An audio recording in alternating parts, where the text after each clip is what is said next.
মা চাইলে কি তার সন্তানকে 10 বছর সময় ধার দিতে পারবে? 10 সেকেন্ড, 1 সেকেন্ড দেওয়া যাবে? দেওয়া যাবে না। তাহলে এটা রিচার্জ করা যায় না, কাউকে ধার দেওয়া যায় না, কিচ্ছু করা যায় না। ওয়ালিকুল্লি উম্মাতিন আজাল, প্রত্যেকটা মানুষের জন্য আল্লাহ তাআলা একটা নির্দিষ্ট সময়কে ঠিক করে দিয়েছেন। এই সময়ের চাইতে 1 সেকেন্ড কম অথবা বেশি সে চাইলেও ব্যবহার করতে পারবে না। তো আমাদের এই যে সামান্য একটু সময় আল্লাহ আমাদেরকে দুনিয়াতে পাঠিয়েছেন, এই সময়টার মাঝে যোগ বিয়োগ করে কিছুটা সময় আমরা আল্লাহকে খুশি করার জন্য আজকের এই মাহফিলে এসেছি।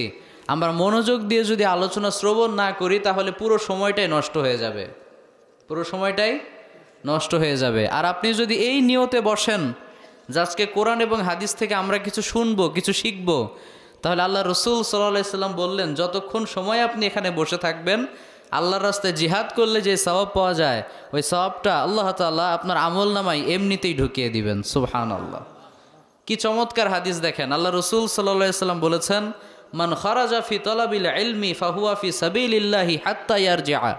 কোনো ব্যক্তি যখন জ্ঞানার্জনের উদ্দেশ্যে বাড়ি থেকে বের হয় যে আজকে কোরআন হাদিস থেকে কিছু শুনবো, কিছু শিখবো, আল্লাহর দিকে এক ধাপ এগিয়ে যাব, আল্লাহ রসুল বললেন ওই ব্যক্তিটা আল্লাহর রাস্তায় জিহাদ করার সওয়াব পেয়ে যায়। সুবহানাল্লাহ।